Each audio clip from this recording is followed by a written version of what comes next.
Hey guys, in this video we're going to do some axis determination. We're going to do some axis quadrant determination. So I'm going to go through these next few slides with you, and I'm going to be flipping back referring to the diagram that we went over in the last video, because we'll use this diagram once again to determine the axis quadrant.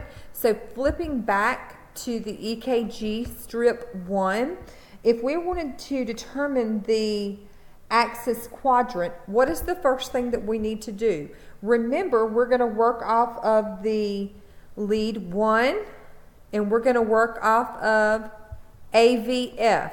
Okay, so we've got to determine if lead 1 is positive and AVF is positive or negative as well. So looking at this strip, the first question that we're going to ask is, what is lead 1? Is lead 1 positive or is lead 1 negative? So we look at this QRS. It is pointing in the upward direction. So that tells us that lead 1 is positive. Moving on over, let's look at the AVF. The QRS is pointing down, so that tells us that the AVF is negative. So we know that lead 1 is positive, AVF is negative, so we're going to flip over to our next slide and we're going to figure this out. So we're working off of lead 1. Remember, when we're working off of lead 1, we start in the center. If we move in this direction, that is positive. If we move in this direction, that is negative. So lead 1 in this strip is, we've determined that the QRS was pointing upward, so it was positive, so it is moving to the right. And then AVF, we determined, was negative. It was pointing downward. So remember, on the AV line, we have to travel in a downward direction. So in order to paint the negative picture, we have to start at the top and travel down. So this tells us that the strip that we just went to is left axis deviation, because we start down and we go over. So this is left axis deviation on the strip that we just diagnosed on Ekg Strip 1. Moving forward, we're going to diagnose this strip, strip 2. This is lead 1 and this is lead AVR. So in lead 1, the QRS is pointing upward, so we know that that is positive, and the AVF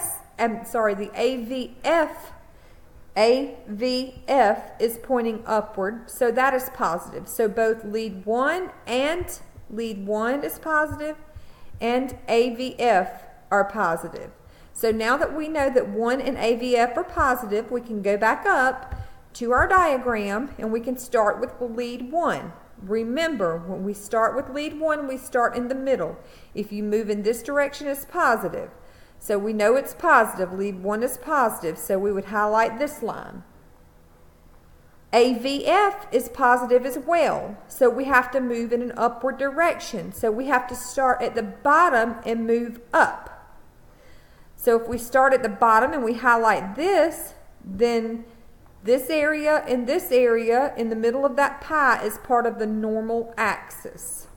So we would know that it falls within this normal axis on strip 2. This is the strip that we just diagnosed. It is a normal axis strip. Now we're going to go to Ekg Strip 3. Again, we're going to start with lead 1. And we're going to evaluate lead 1. Lead 1 is negative. The QRS here is pointing downward. Lead AVF is negative as well. The QRS is pointing downward. So now that we've determined that lead 1 and AVF are both negative, we're going to go back to our diagram and we're going to start with lead 1. Lead 1, we start in the center. It is negative, so we know negative moves in this direction. So we would highlight this area. Lead AVF is negative as well, so we would start at the top. We don't never start in the middle on AVF, so we start at the top and we move downward. in the negative direction. So we would highlight this area and this area. And this would give us an indeterminate axis. So just remember when you're diagnosing these that you start on lead 1 from the center and move out. And then on the AVF, you either start at the top and move down to the middle for negative, or either you start at the bottom and move up to the middle in a positive moves up. So you have to start at the bottom and move up. So lead 1, you start in the center and move outward. In lead AVF, you either start at the top or the bottom. If you move from the top down to the bottom in a downward direction, that's negative. If you move from the bottom upward to the center, that's positive. So in strip 3, going back to strip 3, this is an indeterminate axis because both lead 1 and AVF are negative. Moving forward to strip 4, we're going to start again with lead 1 and AVF. So in strip 4, lead 1 is positive, the QRS is pointing upward, and AVF is negative, it's pointing downward. So we're going to go back up to our model, and we know in in strip 4 that lead 1 is positive, so we'll start in the center and move outward to the right. And AVF was negative in strip 4, so we'll start from the top and move down to the center. So this would give us a left axis deviation in EKG strip number 4.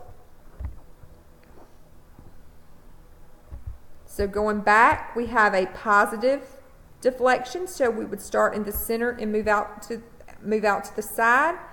And then we would start at the top of AVF and move downward. So that would give us a left axis deviation in strip 4. In strip 5, again, we'll look at lead 1. It's pointing downward, so that's negative. AVF is pointing upward, so that is positive. So in strip 5, lead 1 we've determined is negative, and AVF is positive.